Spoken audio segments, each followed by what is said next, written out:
Hello everybody and welcome back into the gaming cupboard, and this video, as hopefully you can tell from the thumbnail, is a VR response to Novabug's Friday Foursome from last week. And I've not ever responded to one of Novabug's videos. It's a channel that I've only recently sort of come across through other people responding to this, and I thought, this is a really good thing to do, to have this in the community, to have things like that. And the topic for this month, I don't know, it's the first one I've done, is for collecting goals that you have either as a gamer or a collector. So be it kind of completing games or collection goals you have for yourself. And I put a lot of thought into this one because this time of year would normally be the time of year where going around car boots, picking up stuff, be it from Facebook Marketplace, car boot sales, trading in, buying other games, sort of picking up stuff that I don't see very often.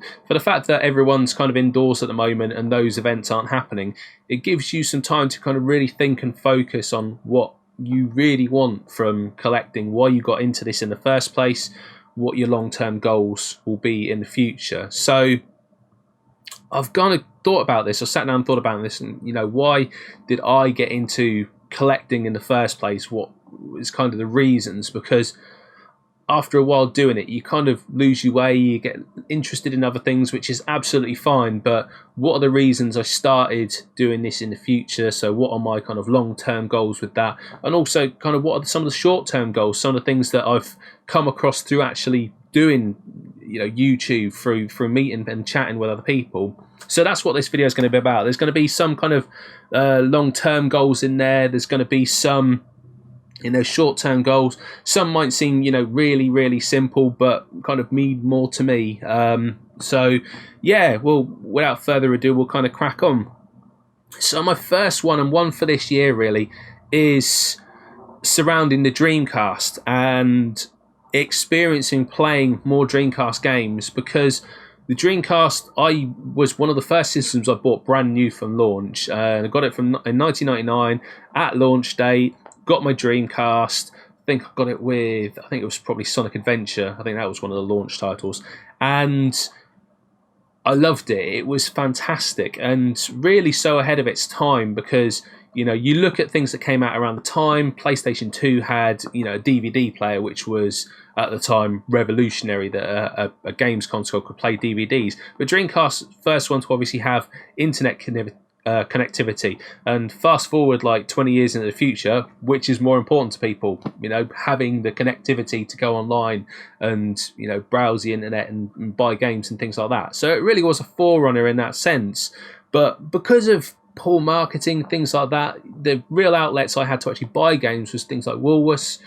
And when they stopped doing the Dreamcast, or interest kind of dwindled in it, and Woolworths stopped stocking the games, that's kind of when I stopped buying the games and lost interest in the system a bit. And unfortunately, through that, I missed out on so many games.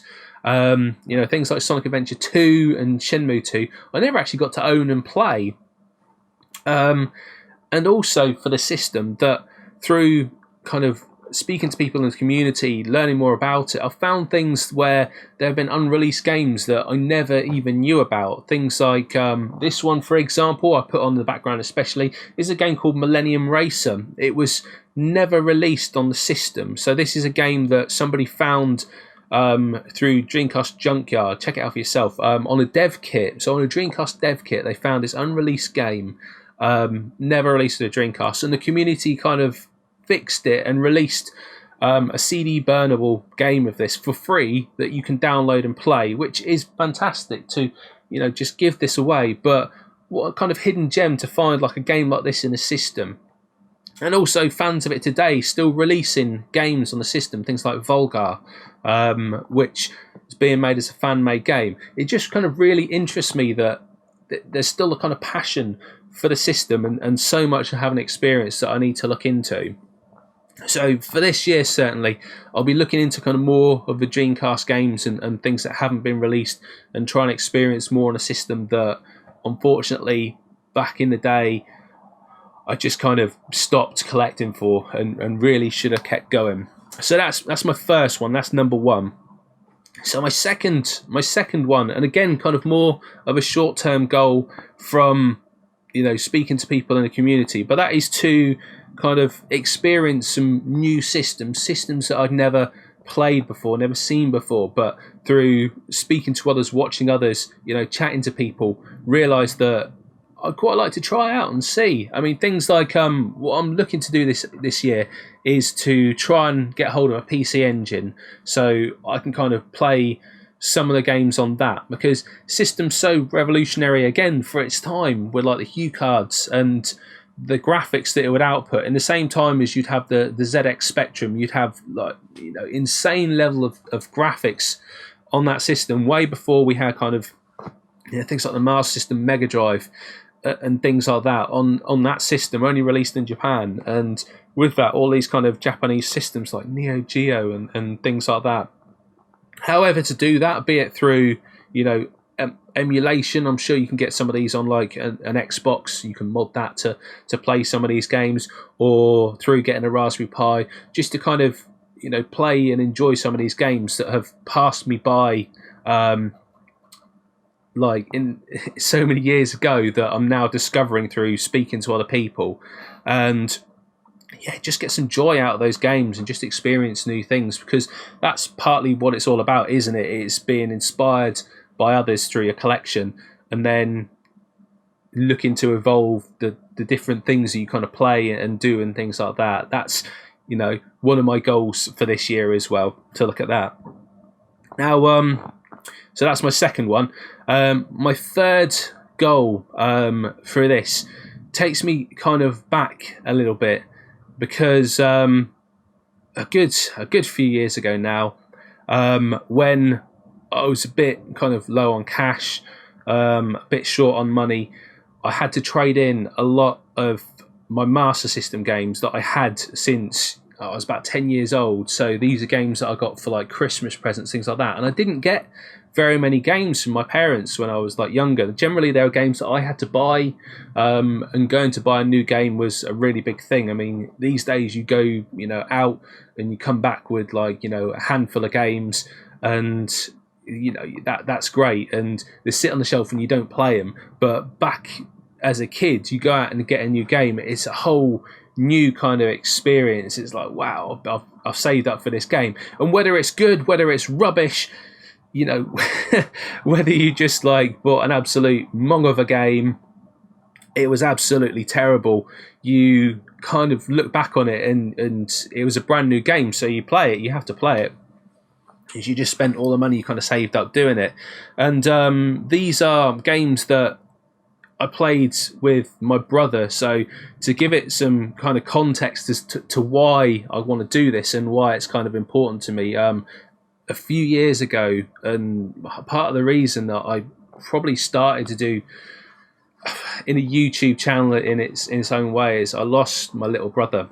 And looking back, these are some games that we played when we were younger, and it's not an extensive list by any means, but these are games that I want to make sure I get in really nice condition, and play and complete, because they were games that I would play and complete with him. And after he passed away, I thought that I'd sold off most of my Master System collection, only to find that at some point I'd lent quite a few to him. And the kind of emotion in kind of going through those things and sort of digging that up and thinking, he's kept that all this time. I've sold off all my games, but they're really cherished to him. It just kind of really got me. And so in a way, this is more kind of a personal long-term goal. And like I say, I'm in no rush to kind of pick these up, because I want to make sure that they're nice, they're complete, they're in good order. I have gone to CX and bought a few have come back, without manuals and bits like that. I still wanted them, so I didn't go through all the rigmarole of putting them back, and I'm slowly collecting the ones I missed. I mean, like, I've made a list, and I always kind of go around looking for it, kind of half-assed. I mean, the ones that I'm still missing from this are Master System games are Streets of Rage, Road Rash, which I regret getting rid of now because it's an expensive game to find. Certainly find complete in the blue case, not the Kicks one. I don't want the Kicks one, the crappy blacky looking one. And Jurassic Park on the Master System. And I mean things like, for some of his games that he had in his collection which are not complete, to kind of finish them.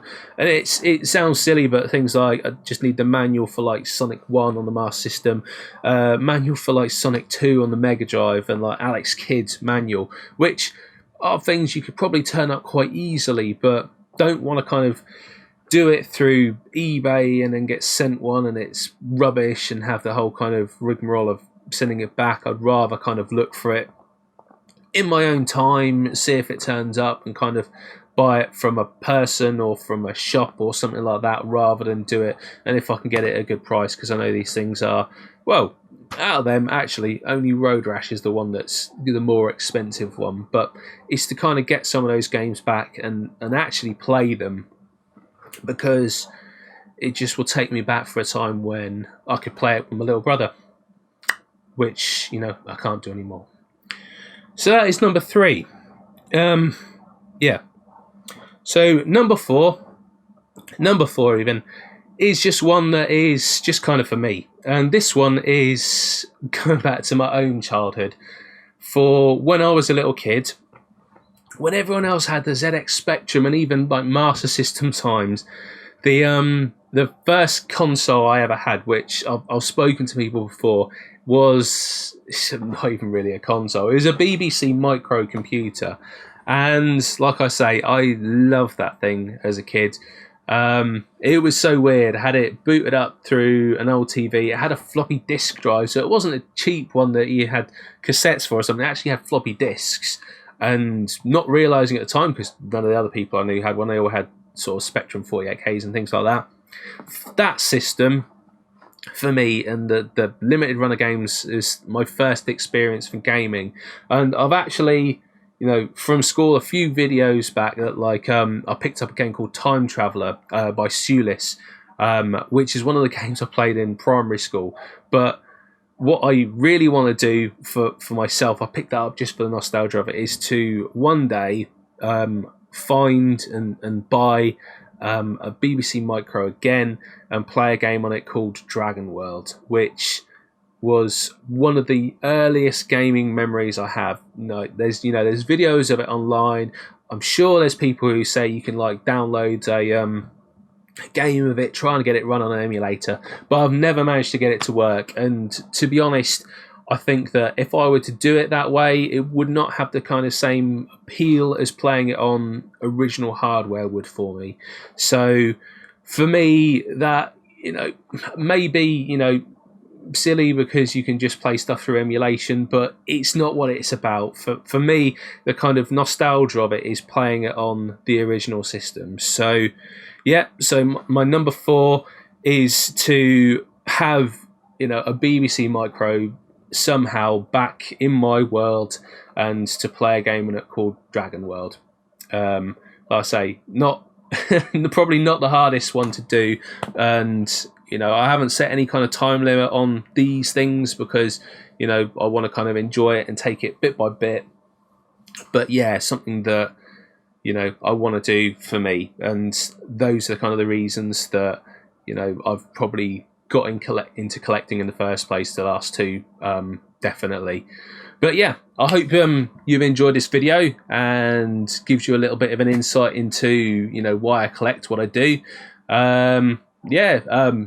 You know, feel free to drop one mention in the comments, things like that, and it'd be interesting to see what other people's collecting goals are for themselves and the reasons behind it, and, you know, get as many people on board on this as you can. But yeah, that is it, guys. I hope you've enjoyed it, and I'll see you all in the next one. So take care, and bye-bye for now.